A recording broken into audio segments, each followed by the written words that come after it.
Assalamualaikum warahmatullahi wabarakatuh. Selamat pagi, siang, sore, malam semuanya.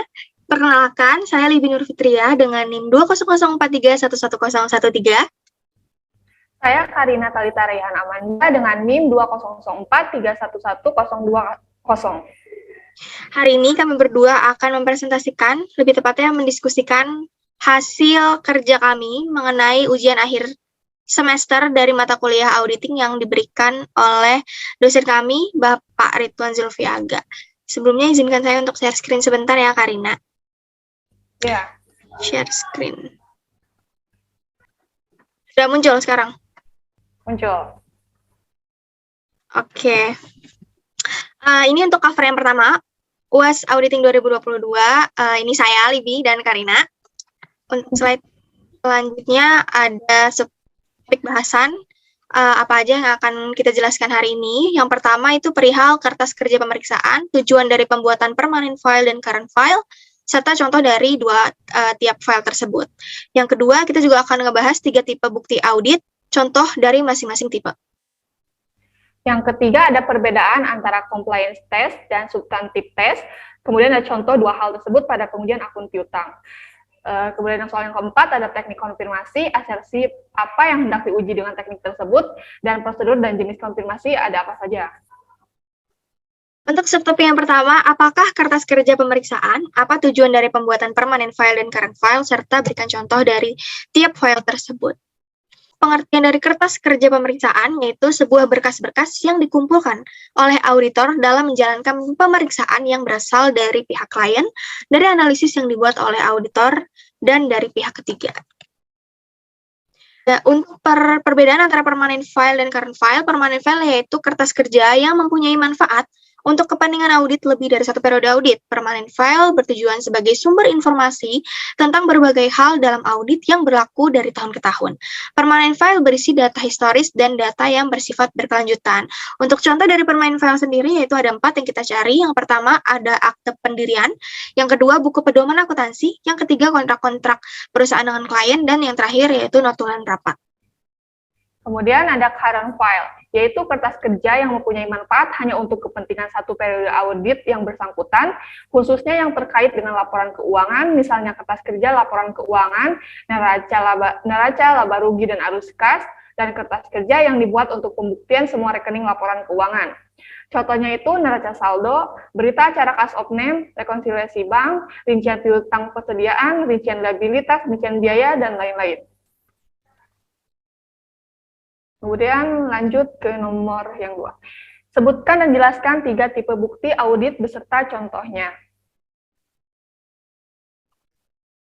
Yang pertama bersumber dari auditor. Bukti fisik adalah bukti audit yang diperoleh dengan cara inspeksi atau perhitungan aktiva berwujud. Tipe bukti ini umumnya dikumpulkan oleh auditor dalam pemeriksaan terhadap persediaan, kas, surat berharga, piutang wesel, investasi jangka panjang, dan aktiva berwujud. Pemeriksaan langsung auditor secara fisik terhadap aktiva merupakan cara yang paling objektif dalam menentukan kualitas aktiva yang bersangkutan. Oleh karena itu, bukti fisik merupakan jenis bukti yang paling bisa dipercaya. Beberapa contohnya yaitu berita acara kas, pemahaman dan evaluasi internal kontrol, kemudian analisis penarikan aktiva tetap, dan working balance sheet. Yang kedua, sumber dari audit yaitu berupa rincian saldo piutang atau aset tetap, catatan akuntansi seperti jurnal dan buku besar merupakan sumber data untuk membuat laporan keuangan.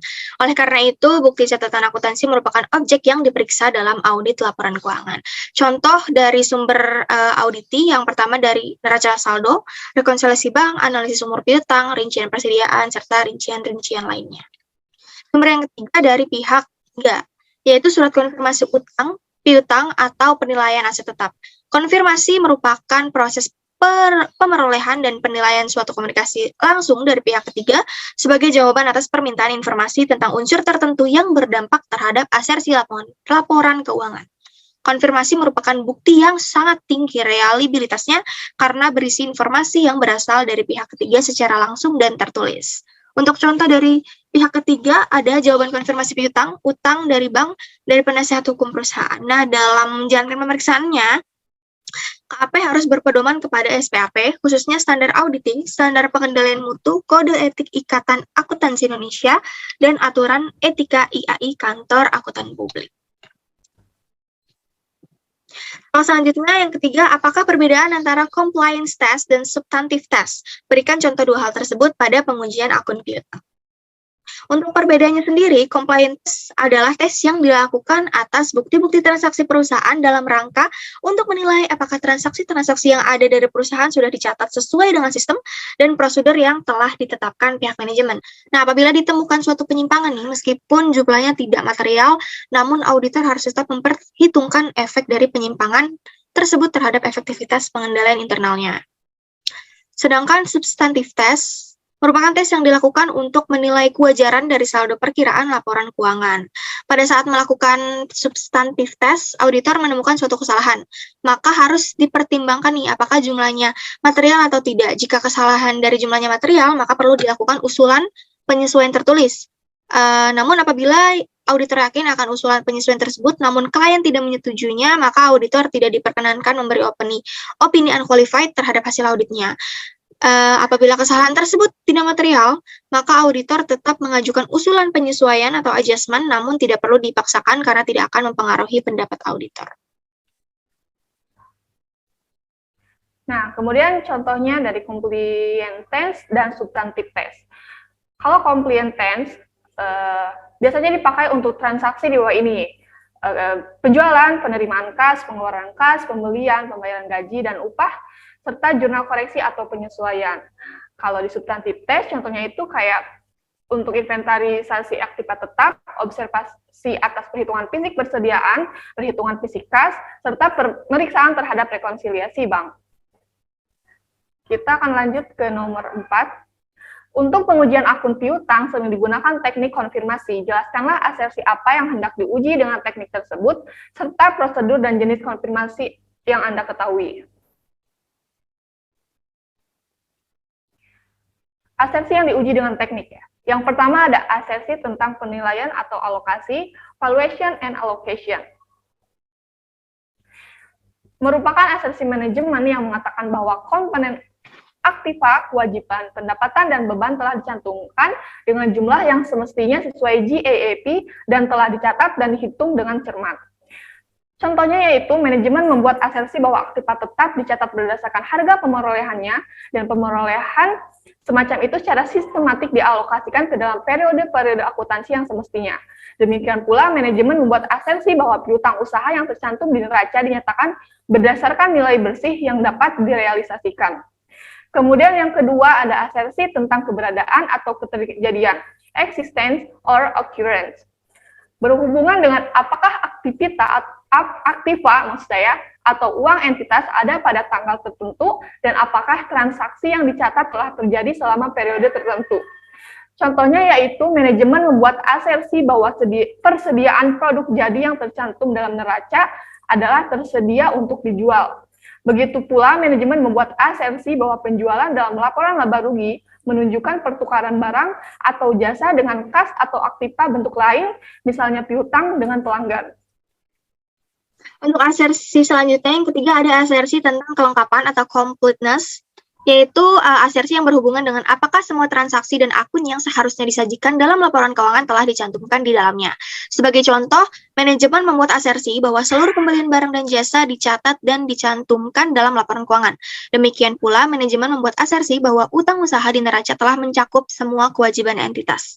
Asersi yang keempat yaitu asersi tentang hak dan kewajiban, rights and obligations, yaitu asersi yang berhubungan dengan apakah aktiva merupakan hak entitas dan utang merupakan kewajiban perusahaan pada tanggal tertentu. Sebagai contoh, manajemen membuat asersi bahwa jumlah sewa guna usaha yang dikapitalisasi di neraca mencerminkan nilai perolehan hak entitas atas kekayaan yang disewa guna usahakan, dan utang sewa usaha yang bersangkutan mencerminkan suatu kewajiban entitas. Asersi yang terakhir yaitu asersi tentang penyajian dan pengungkapan, presentation and disclosure, yaitu asersi yang berhubungan dengan apakah komponen-komponen tertentu laporan keuangan diklasifikasikan, dijelaskan, dan diungkapkan semestinya. Contohnya, manajemen membuat asersi bahwa kewajiban-kewajiban yang diklasifikasikan sebagai utang jangka panjang di neraca tidak akan jatuh tempo dalam waktu 1 tahun. Demikian pula, manajemen membuat asersi bahwa jumlah yang disajikan sebagai pos luar biasa dalam laporan laba rugi diklasifikasikan dan diungkapkan semestinya. Kemudian dilanjutkan dengan prosedur konfirmasi, yaitu prosedur pengujian dengan cara mempertanyakan secara tertulis kepada pihak ketiga tentang kebenaran objek audit. Selanjutnya yaitu jenis konfirmasi ada 3, yaitu yang pertama konfirmasi positif yang merupakan konfirmasi yang respondennya diminta untuk menyatakan persetujuan atau penolakan terhadap informasi yang ditanyakan. Yang kedua ada blank confirmation, merupakan konfirmasi yang respondennya diminta untuk mengisikan saldo atau informasi lain sebagai jawaban atas suatu hal yang ditanyakan. Yang ketiga, konfirmasi negatif, merupakan konfirmasi yang respondennya diminta untuk memberikan jawaban hanya jika ia menyatakan ketidaksetujuan terhadap informasi yang dinyatakan. Yaitu tadi 4 materi UAS auditing yang bisa kami sampaikan. Selanjutnya kami akan menjelaskan kasus kas kecil yang akan dibahas di file Excel-nya. Saya pindah share dulu. Untuk soal kasus pada hari ini, Anda ditugaskan oleh KAP Erasmus Hansel dan rekan untuk mengaudit laporan keuangan perusahaan dagang PT Anugrah Indah untuk periode 31 Desember 2017. Beberapa saldo akun per buku dalam laporan keuangan per 31 Desember 2017 adalah sebagai berikut, yaitu ada saldo akun kas kecil sebesar 3 juta rupiah. Soal kasus 1, kas kecil, PT Anugrah Indah dalam mengelola kas kecilnya menggunakan sistem dana tetap Impress Fund. Nilai dana kas kecil ditetapkan 3 juta rupiah. Pemegang dana kas kecil atau kasirnya adalah saudari Helena. Pengisian kas kecil di tahun 2017 terakhir dilakukan pada tanggal 29 Desember 2017. Anda melakukan perhitungan fisik atas kas kecil pada tanggal 10 Januari 2018 bersama dengan kasir, yaitu Mbak Helena.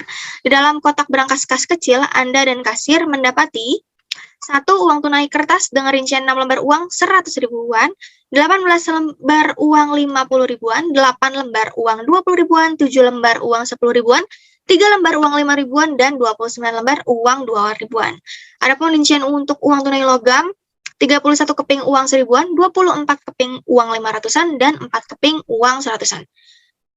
Terus yang ketiga yaitu ada nota pengeluaran tanggal 30 Desember 2017 dari toko ABC atas pembelian kertas dan alat tulis dicatat sebagai perlengkapan kantor dengan total 545.000. Yang keempat, tiket tol untuk perjalanan dinas manajer tanggal 29 Desember 2017 dengan total 52.000.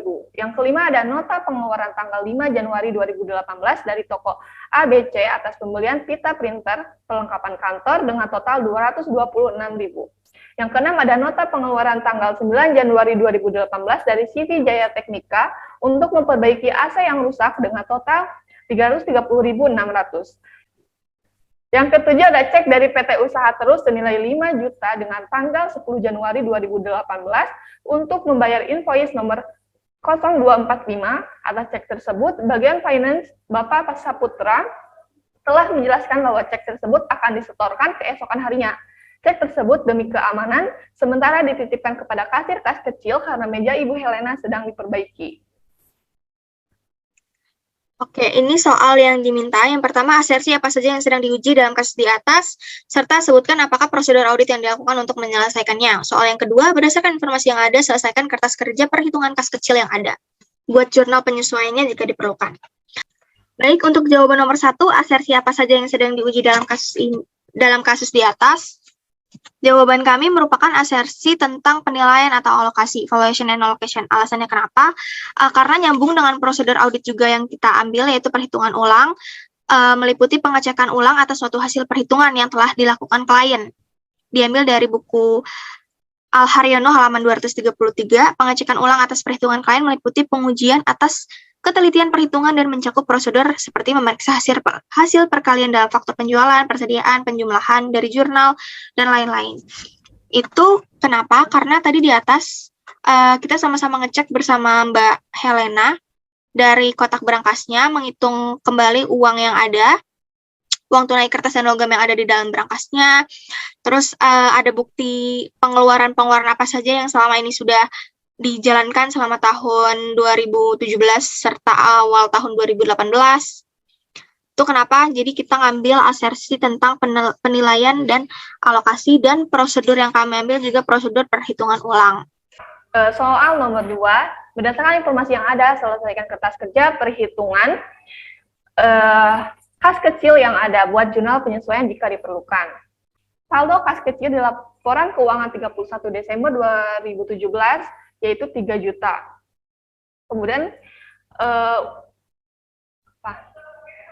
uang tunai kertas dengan rincian 6 lembar uang 100 ribuan, 18 lembar uang 50 ribuan, 8 lembar uang 20 ribuan, 7 lembar uang 10 ribuan, 3 lembar uang 5 ribuan, dan 29 lembar uang 2 ribuan. Menghasilkan jumlah 1.803.000. Kemudian yang kedua, uang tunai logam dengan rincian 31 keping uang 1000-an, 24 keping uang 500-an, dan 4 keping uang 100-an. Dengan jumlah 43.400. Maka total atau jumlah uang tunai kertas dan logamnya sebesar 1.806.400.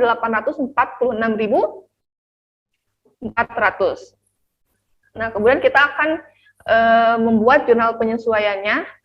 Yang pertama, jurnal penyesuaian pertama diambil dari nota pengeluaran tanggal 30 Desember 2017 dari toko ABC atas pembelian kertas dan alat tulis perlengkapan kantor dengan jurnalnya yaitu beban perlengkapan kantor pada kas kecil sejumlah 225.000 ditambah 545.000 yang dari soal nomor 2 dan nomor 3 dari nomor 3 dan 5. Kemudian penyesuaian yang kedua yaitu tiket tol untuk perjalanan dinas manajer tanggal 29 Desember 2017 dengan jurnal beban transportasi pada kas kecil dengan jumlah 52.000. Kemudian jurnal penyesuaian yang ketiga yaitu nota pengeluaran tanggal 9 Januari 2018 dari CP Jaya Teknika untuk memperbaiki AC yang rusak dengan jurnalnya yaitu beban reparasi AC pada kas kecil dengan jumlah 330.600. Maka jumlah jurnal penyesuaiannya yaitu 1.153.600. Dicatat di pengeluaran di atas. Nah, di pengeluarannya. Maka kita akan menghasilkan amount per akunnya itu 3 juta yang diambil dari jumlah uang tunai tadi ditambah pengeluarannya. Kemudian amount per bukunya itu diambil dari saldo awalnya kan yang 3 juta. Yang itu saldo kas kecil awalnya kan 3 juta, menghasilkan average shortage-nya itu 0. Karena 3 juta dikurangi 3 juta berarti 0. Oke, maka dengan ini saya menyatakan bahwa jumlah kas kecil sebesar 3 juta rupiah telah dihitung di hadapan saya oleh saudari Helena, auditor kantor akuntan publik Karina dan Libi pada tanggal 10 Januari 2018 dari jam 3 sampai setengah 5 sore dan telah dikembalikan kepada saya seluruhnya segera setelah perhitungan dilakukan. Tidak ada dana lain di bawah tanggung jawab saya terhadap PT Anugerah Indah maupun pihak lainnya kecuali cek yang belum disetorkan sebesar 5 juta rupiah dan dihitung bersamaan dengan saldo kas kecil dan beban-beban lainnya. Sehingga menghasilkan saldo per audit senilai 1.846.400. Ini diambil dari saldo kas 3 juta rupiah dikurangi dengan hasil pengeluaran beban di jurnal penyesuaian hingga mendapati total sebesar 1.846.400. Selisihnya sebesar 1.153.600 sama dengan total beban-beban yang dikeluarkan oleh perusahaan. Ya, sekian hasil presentasi dari saya, Libi Nurfitria, dan rekan saya, Karina Talita Rehan Amanda, mengenai ujian akhir semester auditing. Mohon maaf apabila terjadi kesalahan, baik dalam tutur kata ataupun perbuatan selama berlangsungnya record Zoom meeting pada hari ini. Kurang lebihnya dari kami sekian. Wassalamualaikum warahmatullahi wabarakatuh. Dadah.